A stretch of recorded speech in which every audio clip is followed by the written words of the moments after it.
You defend yourself every single day, don't you? Every time someone questions your decisions, challenges your worth, or throws doubt at your character, you feel that familiar fire in your chest.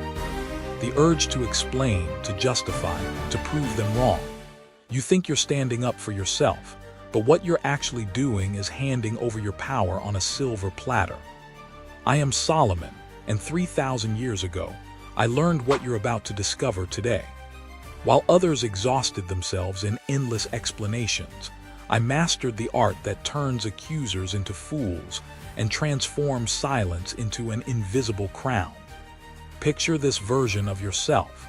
Someone launches an attack at you, trying to diminish your reputation, and instead of that familiar panic, instead of scrambling for the right words, you simply pause. You look at them with the calm of someone who owns the room. You say nothing, or perhaps just a single, calculated phrase that cuts deeper than any argument ever could. And then you watch as they destroy themselves with their own desperation. This is not about becoming cold or distant. This is about becoming untouchable. This is about understanding that the moment you defend yourself, you accept their right to judge you. But when you remain silent, when you refuse to play their game, you force them to reveal their own insecurity to everyone watching. Today, you're going to learn the exact words, the precise moments, and the strategic silence that I used to build an empire that lasted millennia. Not just wealth, but the kind of respect that makes enemies hesitate before they even think of challenging you. This isn't theory. This isn't empty motivation. This is the difference between spending your life explaining yourself to people who don't matter and becoming the kind of person whose presence alone commands attention. If you're tired of giving your power away every time someone tests you, if you're ready to stop being a defendant in someone else's court and start being the judge of your own life, then subscribe now, because what you're about to hear will change not just how you respond to conflict, but how you see yourself in this world. Number 1, the trap of defending yourself. There is a moment that haunts every man and woman alive. Someone looks you in the eye and questions your worth, your decisions, your very essence. In that instant, your heart races, your mind scrambles for the perfect words, and you feel an overwhelming need to prove them wrong. You think you are standing up for yourself, but what you are actually doing is walking straight into the oldest trap in human history. I am Solomon, and I have watched this same scene play out for 3,000 years. The peasant defends his honor before the merchant. The merchant justifies his prices to the noble. The noble explains his actions to the king. And in every case, the one who speaks first, who explains most, who tries hardest to convince, loses everything before the conversation even ends. Here is what they never taught you about power. The moment you open your mouth to defend yourself, you have already accepted their right to judge you. You have placed yourself in the dock of their courtroom, acknowledged their authority over your life, and handed them the gavel to determine your worth. Picture a lion accused by a pack of hyenas of being too fierce, too proud, too dangerous. Does the lion gather the other animals to explain that he hunts only when hungry? Does he present evidence of his restraint? Does he beg for understanding? The absurdity becomes clear when you see it this way. The lion's power lies not in his explanations, but in his nature. His silence is not empty, it is full of the truth that needs no defense. When you justify yourself, you reveal something far more damaging than any accusation ever could. You show that their opinion matters more to you than your own truth. You demonstrate that you value their judgment above your self-knowledge. You prove that you are willing to beg for acceptance from someone whose respect you should never have craved in the first place. I learned this lesson in my own court, when a visiting prince accused me of ruling through fear rather than love.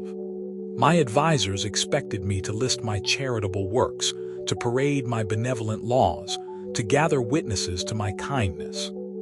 Instead, I looked at him with the calm of someone who owns not just a kingdom but his own soul. I said nothing. The silence stretched until he began to fidget, then to elaborate, then to contradict his own accusations. By the end of his speech, the entire court could see not my cruelty, but his desperation to diminish a power he could never possess. This is the great reversal that changes everything. When someone attacks your character, your impulse to defend reveals more weakness than their attack reveals fault. The world does not judge you by the truth of what happened. The world judges you by how you respond to what happened. A guilty man who remains silent appears more innocent than an innocent man who pleads his case. Every time you explain yourself, you teach others that you can be moved, that you can be shaken, that your peace depends on their approval. Every justification is a small surrender, every defense a tiny death of your authority. You become a subject in someone else's kingdom, instead of the sovereign of your own life. The practice begins with recognizing this trap the moment it appears. When someone questions your motives, challenges your decisions, or throws doubt at your character, feel that familiar fire rise in your chest. Then instead of opening your mouth, close it. Instead of leaning forward to convince, lean back in the knowledge of who you are. Instead of speaking, let the silence speak for you. Your reputation is not built on being understood. Your reputation is built on being unshakable. Number 2, silence as a weapon. You have been taught that silence is emptiness, that not speaking means having nothing to say. This lie has cost you more power than any defeat in battle ever could. Silence is not the absence of words. Silence is the presence of something so complete, so self-contained, that it needs no voice to announce its strength. When someone throws an accusation at you, they are hurling a stone across a valley, expecting to hear it crash against the mountain on the other side. But what happens when there is no mountain there? What happens when their stone falls into an endless depth that swallows the sound completely? The thrower becomes afraid, not of what they hit, but of what they missed. They throw another stone, then another, each one disappearing into that same terrifying quiet. This is the power I discovered in the halls of my palace, watching courtiers attempt to diminish rivals through whispered accusations and public challenges. Those who rushed to defend themselves became smaller with each word they spoke. But those who remained silent, who let the accusation hang in the air like smoke with nothing to cling to, watched as their accusers slowly strangled themselves with their own desperation. Silence is not passive. Silence is the most active force in any room. When you refuse to respond to an attack, you force everyone present to make their own judgment about what your silence means. And here is what they almost always conclude. Only someone with nothing to fear remains quiet in the face of accusation. Only someone with nothing to hide can afford to say nothing in their own defense. I remember a merchant who accused me of unfair taxation, expecting me to launch into explanations of royal necessity, kingdom expenses, and economic policy. Instead, I listened to his complaints with the attention you give to rain falling on the roof. When he finished, I continued eating my meal. The silence that followed was not empty. It was full of a power so complete that he began to sweat. Within moments, he was apologizing, not because I demanded it, but because the weight of my indifference was unbearable to him. Your accusers need your reaction more than you need their approval. When they attack you and you remain silent, they are left holding their own poison with nowhere to pour it. The accusation becomes a fire they must carry alone, burning their own hands while you remain untouched by the flames they tried to throw at you. But silence is not just the absence of words. It is a calculated presence that commands the room. When you refuse to defend yourself, you create a vacuum that draws all attention to your stillness. Every eye in the room begins to wonder what kind of strength allows someone to remain unmoved by what would devastate others. Every mind begins to question whether the accusation has any merit if you seem so unconcerned by it. The accuser, deprived of the reaction they expected, begins to lose control. They repeat themselves, they exaggerate, they add details that contradict their original claim. Without your defensive energy to push against, they collapse under the weight of their own aggression. They become the unstable one, the desperate one, the one who clearly cares too much about something that apparently matters too little to you. This transformation happens without you saying a single word, without you lifting a finger, without you expending any energy whatsoever. Your silence becomes a mirror that shows everyone in the room not your guilt, but their insecurity. Not your weakness, but their desperation. Not your fear, but their need to diminish what they cannot control. Practice this weapon until it becomes as natural as breathing. When someone challenges you, do not think of what to say. Think of how powerful your silence will make you appear to everyone watching. When they attack your character, do not consider how to defend it. Consider how your indifference will make them question their own. Your silence is not empty. Your silence is full of the power that needs no words to announce itself. Number 3, control of the frame. Every conversation is a kingdom, and in every kingdom there can be only one ruler. When someone accuses you of something, anything at all, they are not just making a statement about you. They are attempting to establish themselves as the judge and you as the defendant. They are trying to create a courtroom where they hold the gavel and you must plead your case.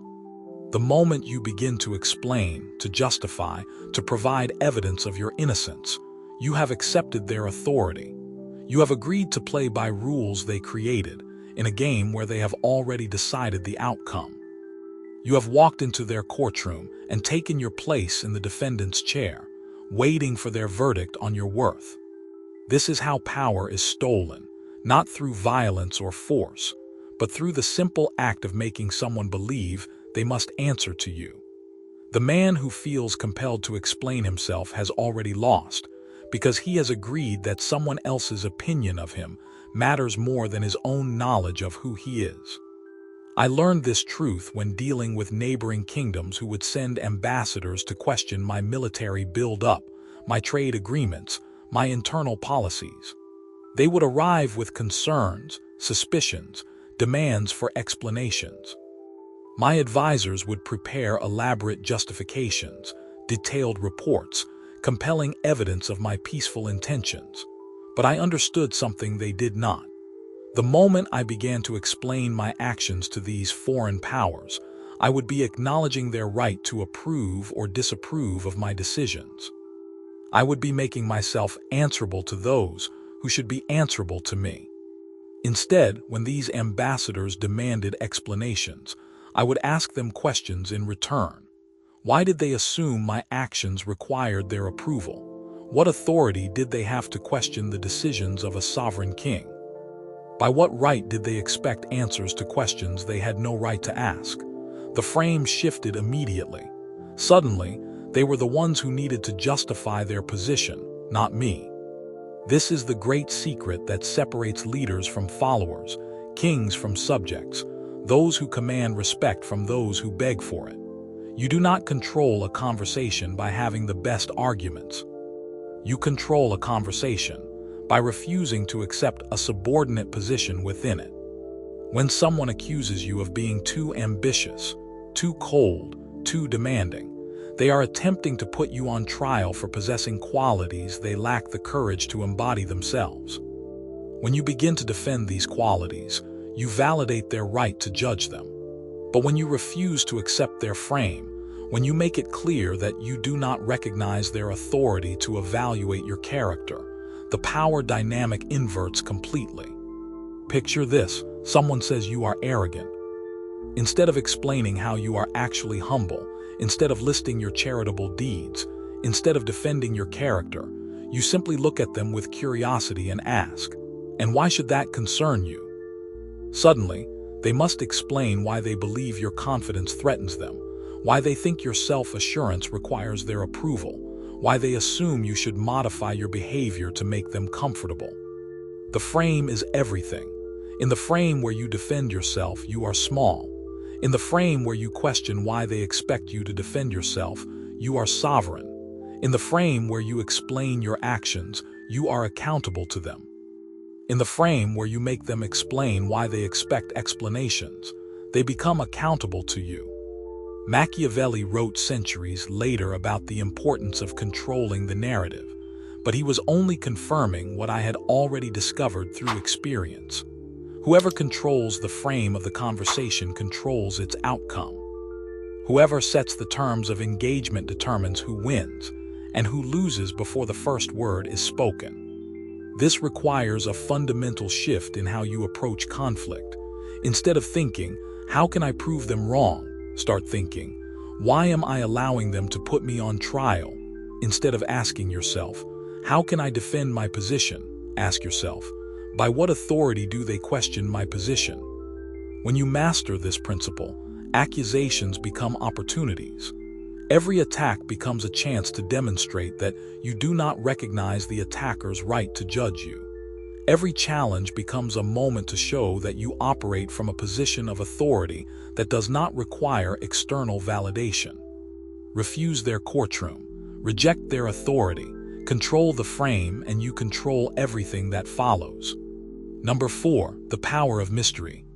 There is something that terrifies people more than your anger, more than your strength, more than your wealth or your influence. It is your silence when they expect explanations. It is your calm when they expect reaction. It is the space you create when you refuse to fill their need to understand you completely. Mystery is not deception. Mystery is not playing games or withholding information to manipulate others. Mystery is the natural result of being so secure in who you are that you feel no compulsion to explain yourself to those who have not earned the right to understand you. When you refuse to defend yourself, when you offer no explanations for your actions, when you remain silent in the face of accusations, you create something more powerful than any argument could ever be. You create space. Empty space that others will fill with their own assumptions, their own fears, their own projections of what your silence might mean. And here is the secret that will change how you see every interaction for the rest of your life. People always assume the most powerful version of whatever they cannot understand. The unknown enemy is always more dangerous than the known one. The mysterious person is always stronger, smarter, more capable than the one who explains everything. The silence you refuse to break is always filled with more wisdom than the words you might have spoken. I discovered this truth in my own court through a simple observation. The advisors who spoke constantly, who explained every decision, who justified every action, gradually lost influence and respect. But the advisor who spoke rarely, who offered his wisdom only when asked, who kept his own counsel, became the one everyone listened to most intently when he finally did speak. This advisor understood something that took me years to fully grasp. Scarcity creates value. The less you explain, the more valuable your explanations become when you do offer them. The less you defend, the stronger your position appears to those who are watching. The less you reveal, the more others assume you have to reveal. When someone accuses you and you remain silent, they cannot simply dismiss you as someone who had no good response. Instead, they must wonder what response you are choosing not to give. They must consider what you know that they do not. They must question whether your silence comes from wisdom they cannot access or strength they cannot match. This uncertainty works in your favor in ways that truth never could. If you explained exactly why their accusation was wrong, they could argue with your explanation. If you provided evidence of your innocence, they could question your evidence.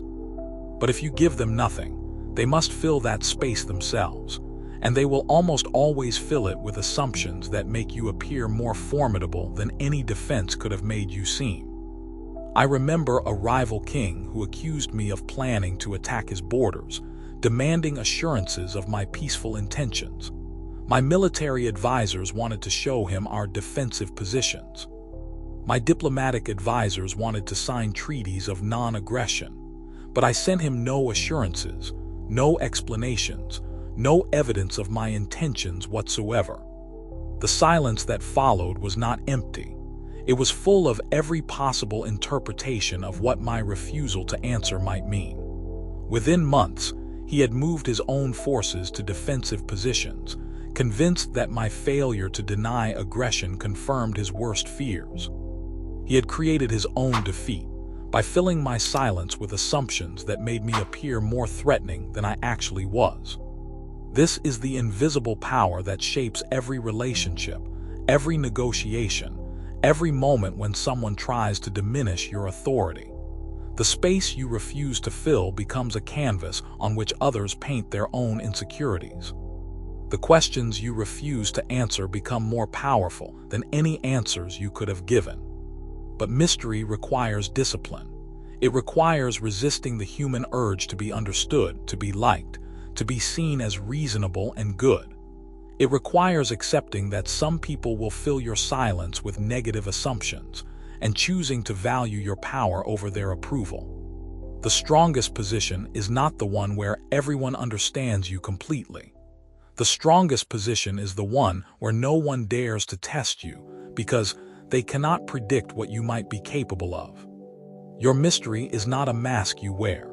Your mystery is the natural result of being too complete to require external validation, too secure to need constant explanation, too powerful to justify yourself to those who have not earned the right to judge you. Number 5, short and cold replies. When you have mastered the art of silence, when you have learned to resist the trap of defending yourself, you will discover that sometimes silence alone is not enough. Sometimes the situation demands words, but not the words they expect. Not the long explanations, not the detailed defenses, not the desperate justifications that reveal weakness. Instead, you need words that cut like a blade through their accusations and leave them holding nothing but their own inadequacy. The power of a short, cold reply lies not in what it says, but in what it refuses to say. It acknowledges that you heard their accusation without accepting their right to make it. It demonstrates that you are unmoved by their attack without dignifying it with a full response. It shows that you consider their opinion so irrelevant that it merits only the smallest portion of your attention. Strange how confidence disturbs the insecure. 7 words that transform any accusation of arrogance into evidence of the accuser's own inadequacy. You have not denied being confident. You have not apologized for your strength. You have not explained why confidence is justified. Instead, you have made their accusation into a mirror that shows everyone present not your arrogance, but their insecurity. That's not how I see it. 5 words that refuse to accept their version of reality while offering no alternative explanation for them to argue against. You have not provided evidence for your perspective.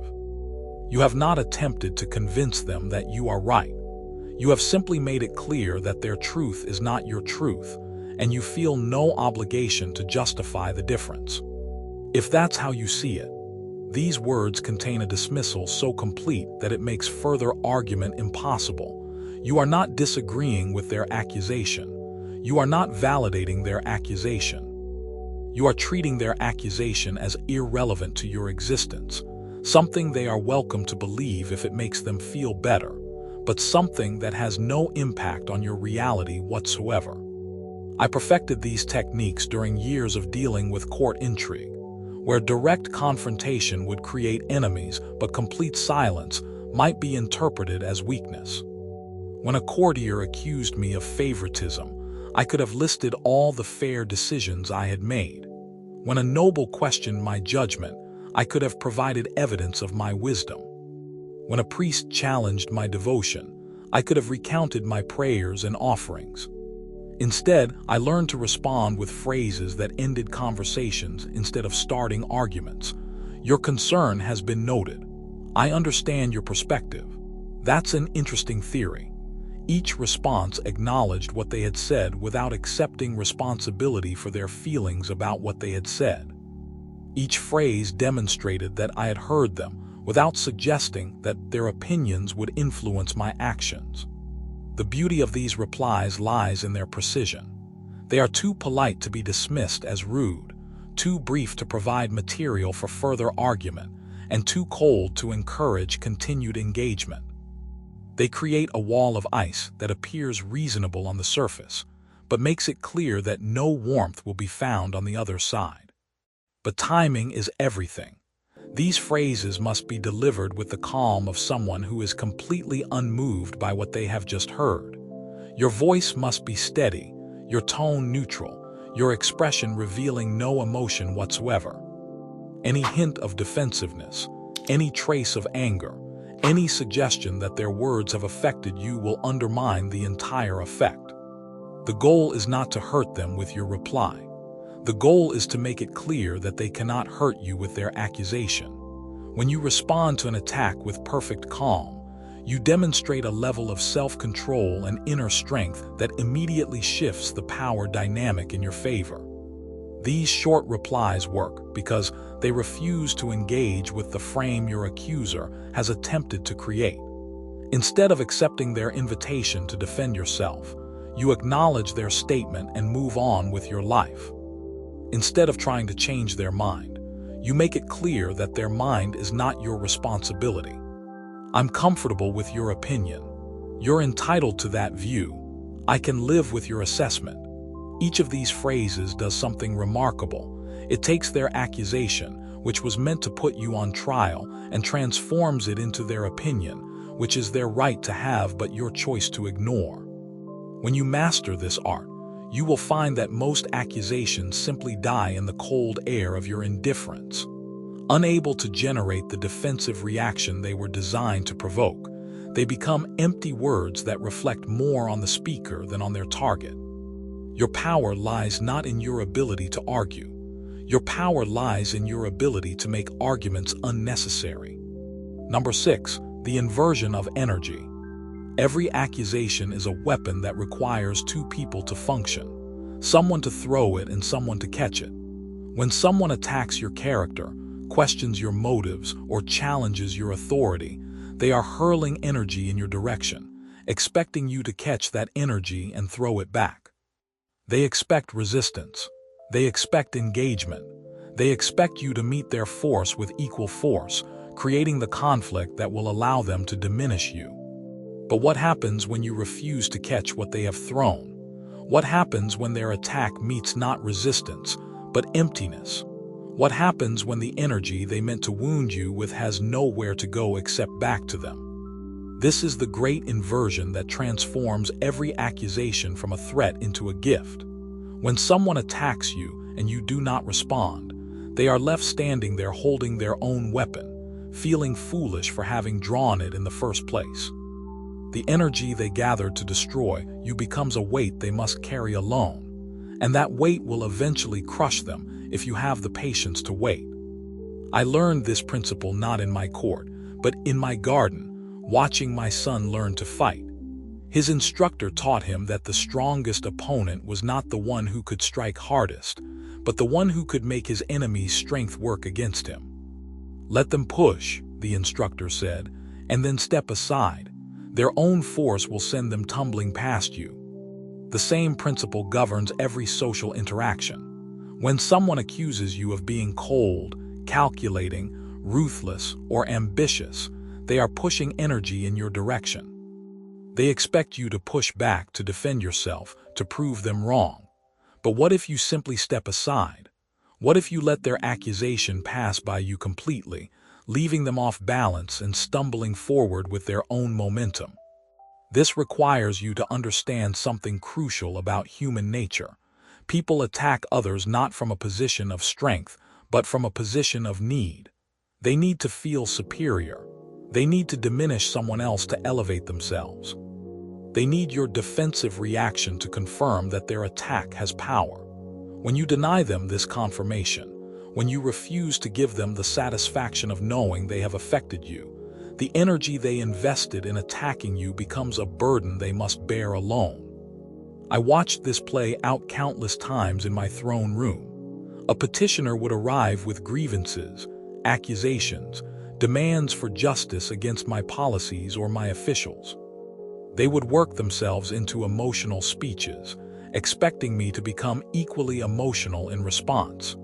Instead, I would listen with the attention you give to distant thunder, acknowledging the sound without fearing the storm.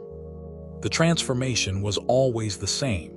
Deprived of the reaction they expected, they would begin to doubt their own words. Their voices would lose conviction. Their arguments would become repetitive.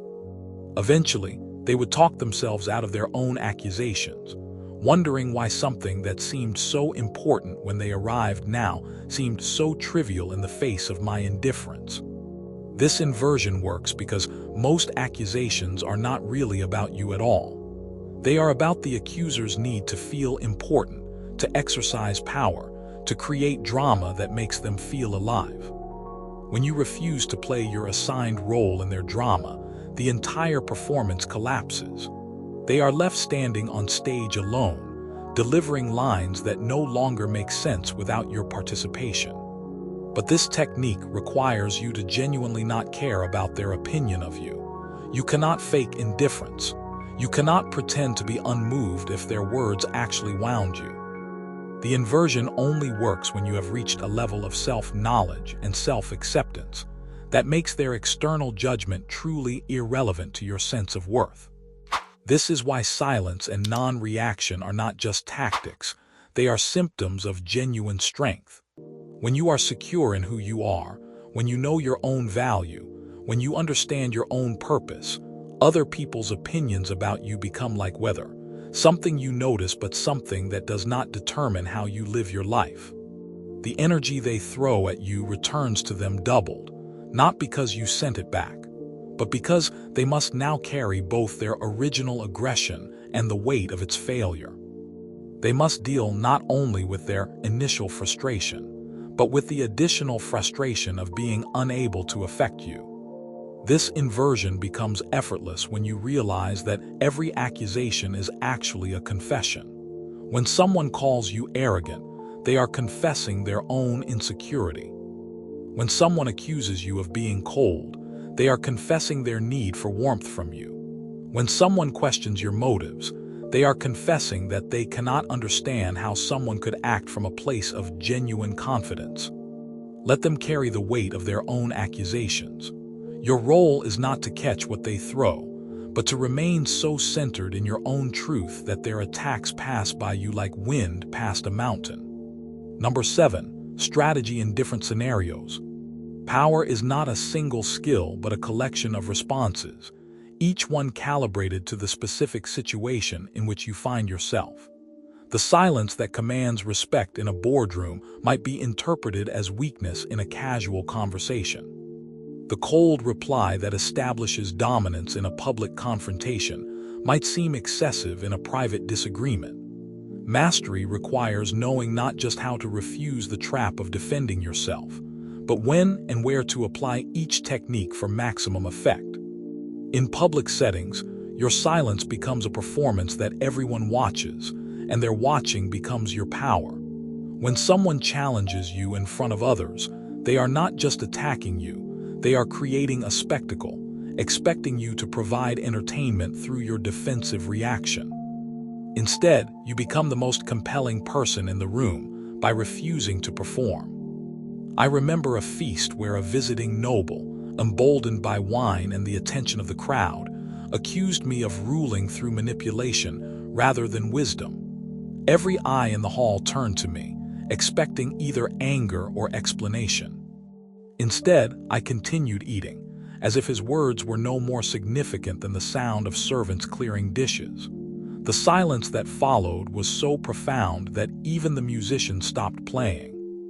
In that moment, everyone present understood not just that his accusation was irrelevant, but that he had made himself irrelevant by making it. In meetings and professional settings, the dynamic shifts toward questioning the questioner. When someone challenges your strategy, your decision, or your authority, instead of defending your position, you redirect the pressure back to them. What approach would you recommend? How would you handle this situation? What results have you achieved with your methods? Suddenly, they must prove their competence instead of questioning yours.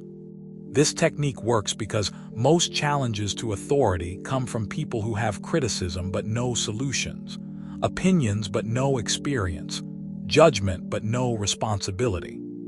When you force them to present alternatives instead of just attacking your choices, you expose the emptiness behind their challenge. They wanted to tear down your approach without having to build anything better. In personal relationships, the rules change again because the stakes are emotional rather than social or professional. When someone accuses you of being distant, uncaring, or unavailable, they are usually demanding emotional reaction rather than logical response. They want to see that their words affect you, that you care enough about their opinion to defend yourself against it. The power move here is not cold silence, but calm acknowledgement. I understand you feel that way. I can see why you might perceive it like that. Your feelings about this are valid. These responses acknowledge their emotional state without accepting responsibility for it. You validate their right to feel however they want to feel, while making it clear that their feelings do not obligate you to change your behavior. In the digital world, where conversations happen in writing and audiences are invisible, the dynamics shift yet again. Online accusations often come from people seeking attention rather than resolution, and engaging with them feeds their need for drama. Here, silence is often the most powerful response, but when you do respond, the goal is to transform their attack into evidence of your strength. People always call you dangerous when they cannot control you. Interesting how success makes others so uncomfortable. I appreciate that my confidence bothers you. These responses reframe their criticism as confirmation of your power, making their attack into your advertisement. You are not defending against their accusation. You are wearing it like armor. But all of these techniques depend on reading the room, understanding what type of power is most effective in each specific context. Sometimes the situation calls for complete silence. Sometimes it requires a single cutting phrase. Sometimes it needs the gentle redirect that makes the other person question their own position.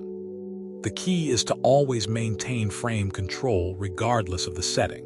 Whether you are in a boardroom or a living room, whether you are facing one person or a crowd, whether the accusation comes from a peer or a subordinate, your response must communicate the same fundamental message. You do not recognize their authority to put you on trial. This requires developing what I call situational sovereignty, the ability to maintain your internal authority regardless of external circumstances. A king remains a king whether he is in his palace or in exile, whether he is surrounded by supporters or challenged by enemies, whether he is speaking to nobles or peasants. His authority comes not from his circumstances, but from his understanding of who he is. Practice each scenario until your response becomes instinctive. Train yourself to recognize the different types of challenges and the most effective way to neutralize each one. Master the art of refusing defense while maintaining dignity, of showing strength without showing aggression, of commanding respect without demanding it. Your power lies not in having one perfect response, but in having the right response for every situation that requires it. Number 8, 3 tools of power. After decades of ruling kingdoms and observing human nature, I have distilled the art of unshakable authority into 3 fundamental tools. These are not tricks or techniques to be memorized, but weapons to be mastered, each one serving a specific purpose in the larger strategy of maintaining power without surrendering dignity. The first tool is silence, and it is your foundation. Silence is not the absence of communication. It is communication in its purest form. When you remain silent in the face of accusation, you are saying more than words ever could. You are saying that their opinion is not worth your breath, that their judgment carries no weight in your world, that their attempt to diminish you is so futile that it does not even merit acknowledgement. But silence must be cultivated like any other skill. It requires you to sit comfortably with other people's discomfort, to remain still while they squirm, to let accusations hang in the air until they dissolve under the weight of their own irrelevance. True silence is not passive, it is actively powerful. It draws attention, commands respect, and forces others to reveal themselves while you remain hidden behind the wall of your own composure. I learned the full power of silence during a diplomatic crisis when enemy kingdoms demanded explanations for my military movements.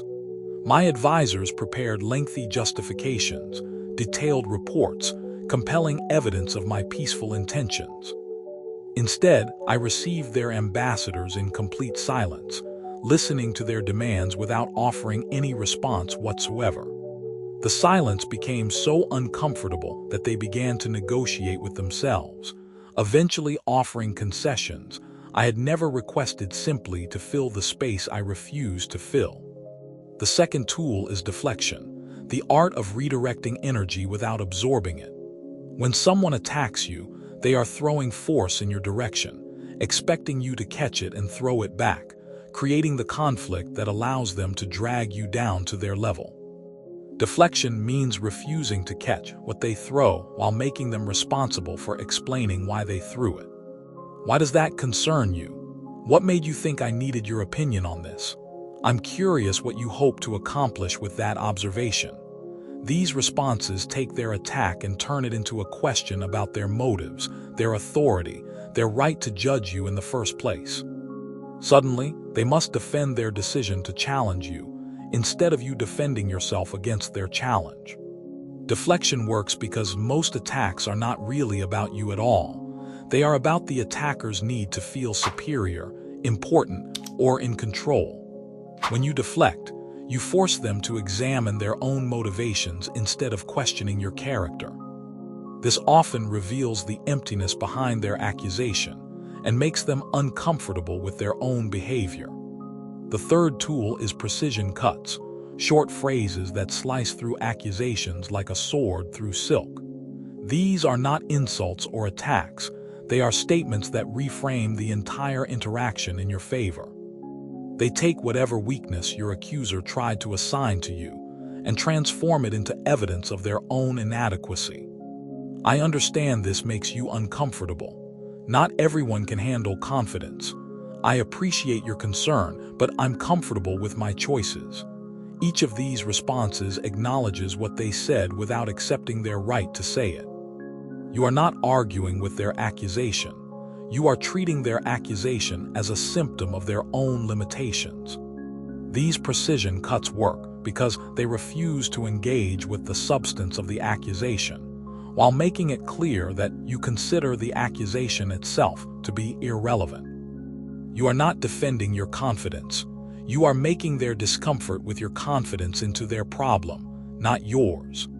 But mastering these three tools requires understanding when to use each one and in what combination. Sometimes the situation calls for pure silence that lets your accusers destroy themselves with their own words. Sometimes it requires deflection that forces them to examine their own motives. Sometimes it needs precision cuts that end the conversation by making further attacks seem pointless. The most powerful approach often combines all three tools in sequence. First, silence that makes them uncomfortable with their own accusation. Then deflection that forces them to justify their challenge. Finally, a precision cut that reframes the entire interaction as evidence of your strength rather than your weakness. I used this combination when dealing with a rebellious governor who publicly questioned my tax policies. First, I listened to his accusations in complete silence, letting him talk until he began to sound repetitive and desperate. Then I asked him what alternative policies he would recommend and what results he had achieved with his own administration. Finally, I observed that confident leaders focus on their own responsibilities rather than criticizing others for theirs. The entire interaction lasted less than 10 minutes, but by the end he looked foolish. I looked magnanimous, and everyone present understood that challenging my authority was a mistake they did not want to make themselves. These tools become effortless once you understand their true purpose. You are not trying to win arguments or change minds, or prove your worth to people who lack the wisdom to recognize it. You are simply refusing to participate in conversations that treat you as subordinate to those who should be answerable to you. Master these 3 tools, and you will never again feel the need to defend yourself against accusations that deserve only your indifference. Number 9. Strong reputation versus good reputation. The world has taught you to seek a good reputation, to be liked, to be understood, to be seen as reasonable and kind and worthy of approval. This teaching has enslaved more powerful people than all the armies in history combined, because it makes your sense of self dependent on the opinions of those who may not even possess the wisdom to judge themselves, much less judge you. I learned early in my reign that there are 2 types of reputation available to any person with power, and the choice between them determines whether you will spend your life serving others or being served by them. A good reputation makes you popular. A strong reputation makes you untouchable. A good reputation requires constant maintenance, endless explanation, perpetual adjustment to meet other people's expectations. A strong reputation requires only consistency with your own standards and indifference to those who cannot meet them. When you seek a good reputation, you become a slave to public opinion. Every action must be justified, every decision must be explained, every choice must be defended against those who disagree with it. You cannot make hard decisions because hard decisions make enemies. You cannot stand firm in your convictions because firmness offends those who prefer compromise. You cannot demonstrate strength because strength intimidates those who have chosen weakness. But when you build a strong reputation, you become immune to the fickleness of popular opinion. People may not always like your decisions, but they learn to respect your consistency. They may not always agree with your methods, but they come to trust your competence. They may not always appreciate your directness, but they understand that you say what you mean and mean what you say. I watched this principle play out across decades of rule as I observed which of my officials gained lasting influence and which ones were forgotten despite their popularity. The officials who sought to be loved by everyone ended up being respected by no one. They changed their positions based on which way public opinion was blowing. They modified their advice based on what they thought I wanted to hear. They became weather vanes, useful for showing which way the wind was blowing, but possessing no strength of their own to resist that wind. But the officials who built strong reputations became the pillars of my administration. They gave me their honest counsel even when they knew I might not want to hear it. They maintained their principles even when those principles were unpopular. They said no when no needed to be said, and yes when yes served the greater good, regardless of how their decisions would be received by those who were not responsible for the consequences.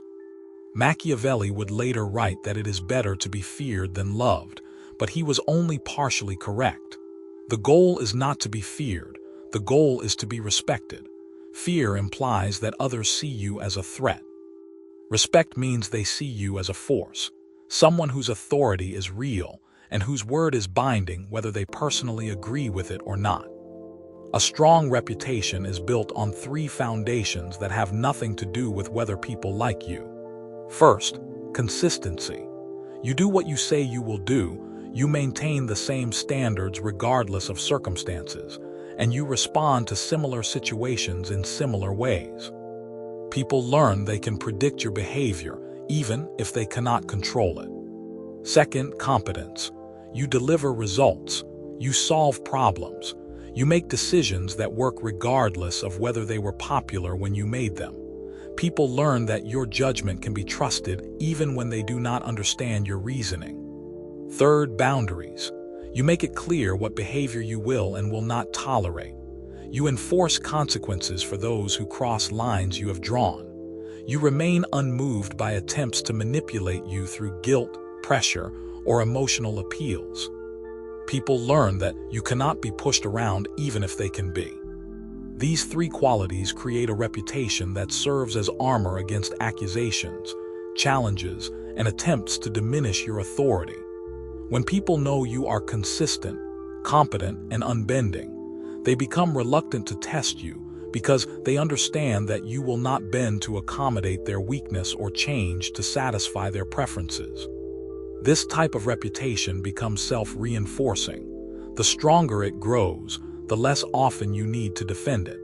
The more people understand that challenging you is futile, the fewer challenges you face. Eventually, your mere presence in a room changes the dynamic of every conversation because everyone knows that crossing you would be both difficult and pointless. But building a strong reputation requires accepting that some people will never like you, and those people's opinions must become irrelevant to your sense of worth. You cannot be both universally loved and consistently powerful. You cannot please everyone and maintain integrity. You cannot avoid all conflict and command genuine respect. The choice is yours, but understand the cost of each path. A good reputation will make you popular until you face a situation that requires strength, at which point your popularity will evaporate because it was never based on respect for your character. A strong reputation will make you powerful in every situation, because it is based on demonstrated competence and unwavering principles. Choose strength over popularity, respect over approval, consistency over accommodation. Build a reputation that serves you rather than serving it. Number 10. Immunity as the ideal. There is a level of power that transcends strength, a state of being that goes beyond mere dominance or control. It is the condition of immunity, where you become so complete in yourself, so unshakable in your sense of worth, that attacks against you cease to have meaning. Not because you are defended against them, but because you exist in a reality where they simply cannot reach you. Most people spend their lives in the realm of reaction. Someone challenges them, and they feel compelled to respond. Someone questions their character, and they experience the need to defend it. Someone attempts to diminish their reputation, and they scramble to protect it. This reactive existence means that their emotional state, their sense of self, and their daily peace are constantly at the mercy of other people's opinions and actions. But immunity represents a different way of existing in the world entirely. It is the state where you have become so centered in your own truth, so secure in your own worth, so complete in your own understanding of who you are, that external challenges lose their power to disturb your equilibrium. You do not ignore attacks because you are strong enough to withstand them. You ignore attacks because you exist beyond the realm where such attacks have relevance. This is not emotional numbness or disconnection from the world around you. Immunity is the opposite of numbness. It is a heightened state of self-awareness that makes you so present to your own reality that other people's projections, fears, and insecurities cannot penetrate the clarity of your self-knowledge. You feel everything, but you are not moved by anything that does not deserve to move you. I approached this state gradually, over decades of rule and countless interactions with those who sought to manipulate, diminish, or control me. At first, I defended myself skillfully. Then I learned to deflect attacks cleverly. Eventually, I mastered the art of remaining silent while others destroyed themselves with their own accusations. But the final stage was different from all of these. It was the realization that I no longer needed techniques or strategies or responses, because I had reached a place where other people's opinions about me had become genuinely irrelevant to my existence. This immunity manifested not as coldness, but as a kind of benevolent indifference. I could listen to criticism without feeling criticized, observe attempts to manipulate me without feeling manipulated, watch people try to diminish my authority without feeling diminished. Their actions became like weather patterns, something I noticed but something that did not determine my internal state or my external actions. When you reach this level, something remarkable happens in your interactions with others. People stop attacking you not because you have become better at defending yourself, but because your immunity makes attacks feel pointless to the attacker. There is no satisfaction in trying to wound someone who cannot be wounded, no power in attempting to control someone who exists beyond your sphere of influence. Your presence becomes your defense. You do not need to say the right words or employ the perfect techniques because your entire being communicates a level of completeness that makes challenge seem futile. You become like water to their fire, not extinguishing it through force, but absorbing it so completely that it loses all power to burn. But immunity cannot be faked or forced. It emerges naturally from years of refusing to let other people's limitations become your problems, from choosing your own approval over external validation, from building your sense of worth on foundations that no one else can shake. It is the result of living according to principles that you have chosen, rather than standards that others have imposed. This state requires accepting certain truths about human nature and social interaction. Most people's opinions about you are really opinions about themselves projected onto you. Most criticisms reveal more about the critic than about the criticized. Most attempts to diminish you come from people who feel diminished by your presence and seek relief from their own discomfort by trying to bring you down to their level. When you truly understand these truths, not just intellectually but in the depths of your being, other people's behavior toward you becomes predictable rather than personal. You can observe their patterns without taking their actions as reflections of your worth.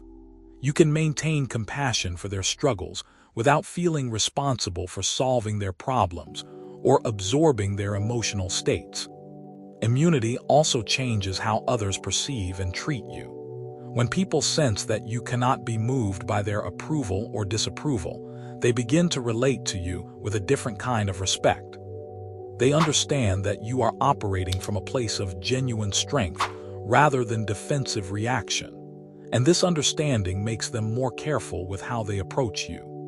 This is the ultimate goal of all power, not to control others, but to be so completely yourself that others' attempts to control you become irrelevant. Not to win every conflict, but to exist beyond the realm where such conflicts can touch your essential nature. Not to defend your worth, but to embody worth so completely that defense becomes unnecessary. The path to immunity is not easy, but it is simple. Stop letting other people's problems become your emergencies. Stop accepting responsibility for emotions you did not create. Stop seeking validation from those who lack the wisdom to provide it. Build your life on foundations that you control, and let your unshakability become a gift to those who are still learning how to stand firm in their own truth. Number 11. The crowd as a shield. There exists a phenomenon so counterintuitive that most people never discover it, yet so powerful that it can transform you from a target of attack into someone others naturally protect. When you refuse to defend yourself, when you remain silent in the face of accusations, when you demonstrate complete indifference to attempts to diminish you, something remarkable happens. Other people begin defending you instead. This is not charity or sympathy. This is human nature responding to a display of power so complete that it shifts the entire dynamic of any social situation. When witnesses observe someone attacking a person who refuses to engage, who remains calm and unmoved, their instincts tell them that they are watching an unfair fight. Not because the attack is vicious, but because the target appears too elevated to be affected by it. The crowd becomes your invisible army without you recruiting a single soldier. They defend you not because they necessarily like you, but because your refusal to defend yourself makes their defense feel like justice rather than favoritism.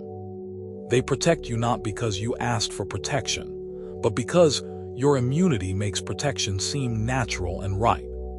I discovered this principle during one of the most dangerous periods of my reign, when a coalition of foreign ambassadors arrived at my court with public accusations of tyranny, demanding that I justify my policies before the assembled nobles and visiting dignitaries.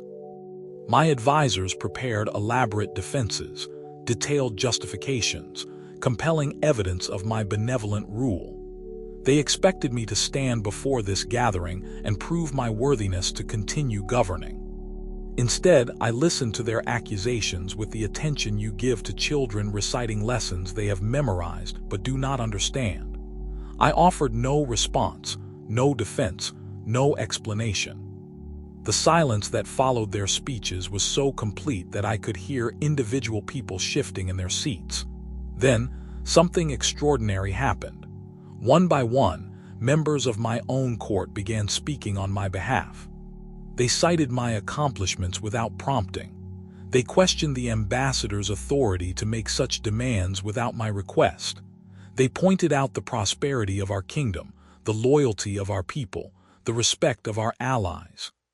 Within an hour, the very people who had come to witness my humiliation were instead witnessing my vindication by those who knew me best.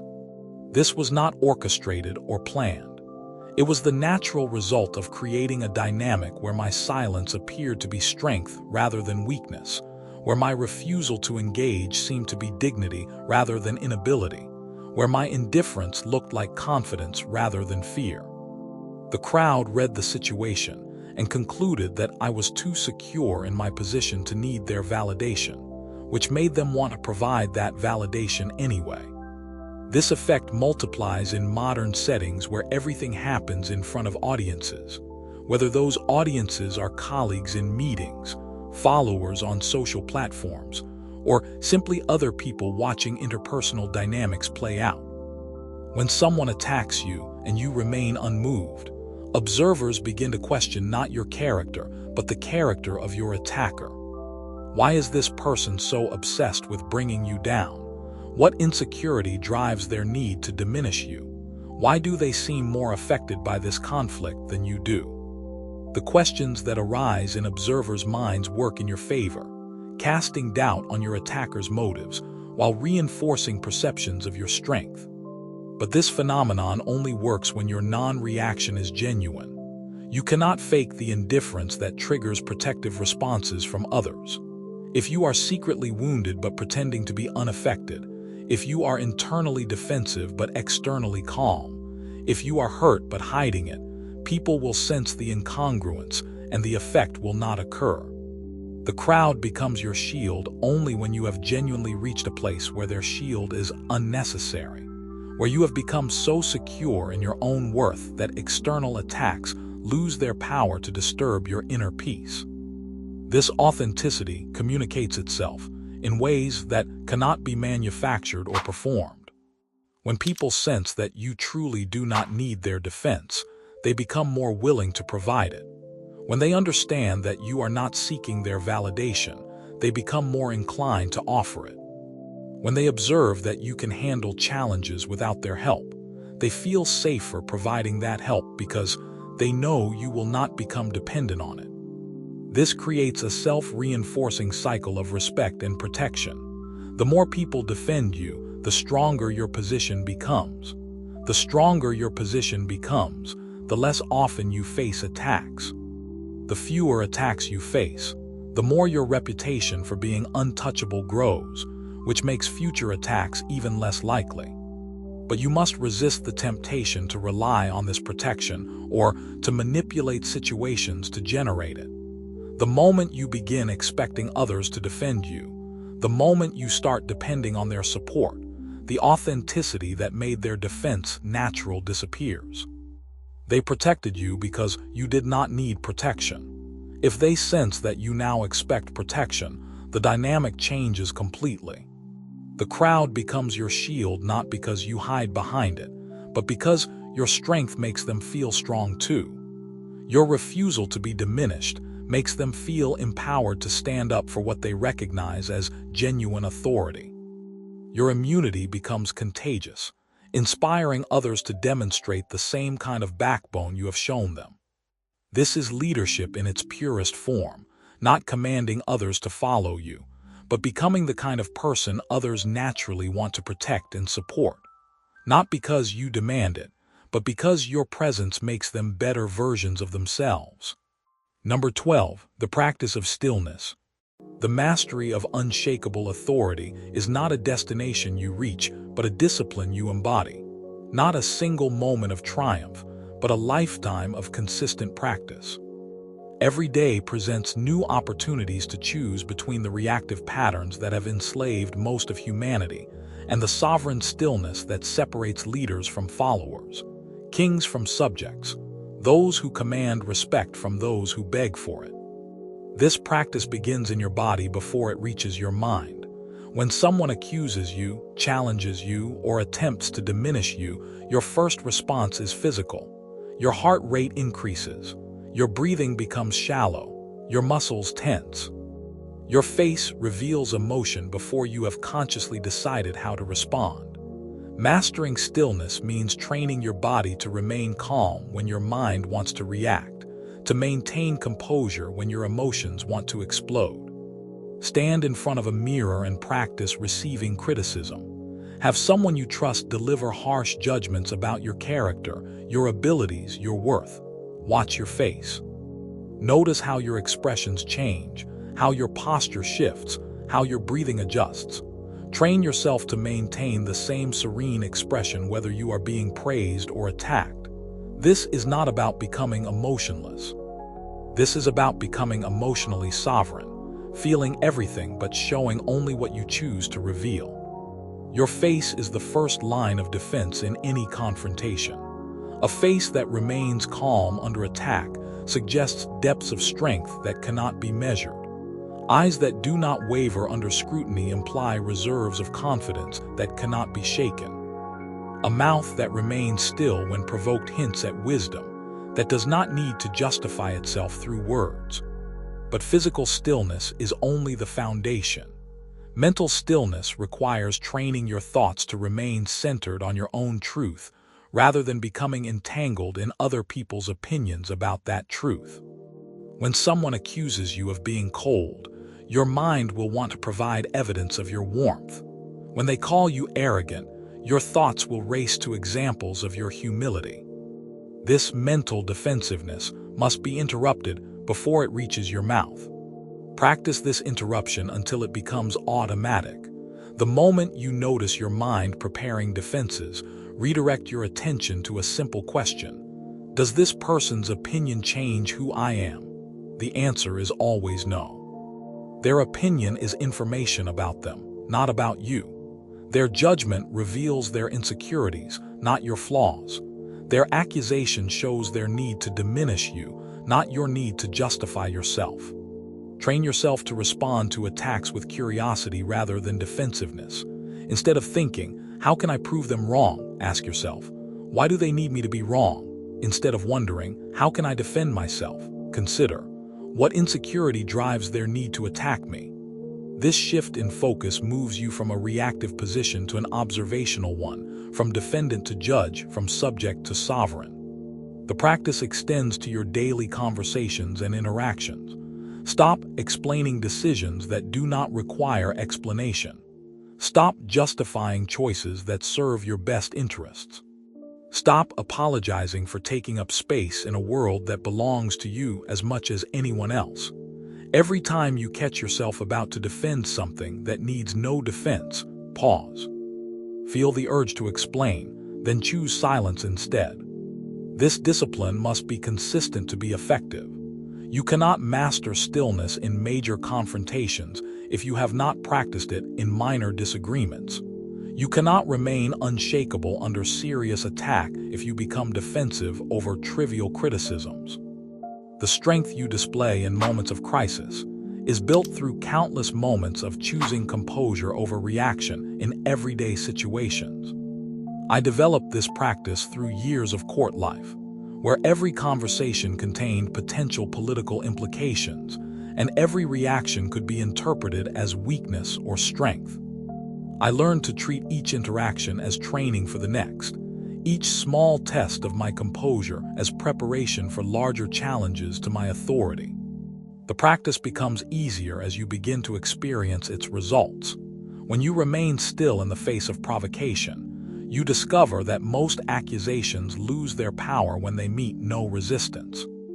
When you refuse to defend yourself against baseless attacks, you watch those attacks collapse under their own emptiness. When you choose silence over explanation, You see how your mystery becomes more powerful than any words you could have spoken. But the ultimate goal of this practice is not to win confrontations or to appear strong to others. The goal is to become so grounded in your own truth that external challenges to that truth become irrelevant to your sense of self. You practice stillness not to impress observers, but to achieve a state of inner sovereignty that makes their impression of you meaningless to your well-being. This practice transforms not just how others see you, but how you see yourself. When you stop reacting to every provocation, you realize how much of your mental energy was being wasted on other people's problems. When you cease defending yourself against every accusation, you discover how much of your time was being stolen by those who had no right to your attention. When you master the art of remaining still while others exhaust themselves trying to move you, you understand what true power feels like. The practice of stillness is the practice of becoming unmovable in a world that constantly tries to shake you, unbreakable in a reality that seeks to fragment your attention, untouchable in a society that demands your vulnerability. It is the difference between living as a reaction to other people's behavior and living as the center of your own existence. Master this practice, and you will discover that the authority you thought you needed to fight for was always yours to claim through the simple act of refusing to surrender it to those who never deserved it in the first place. You are standing at the threshold of a transformation that few will ever experience.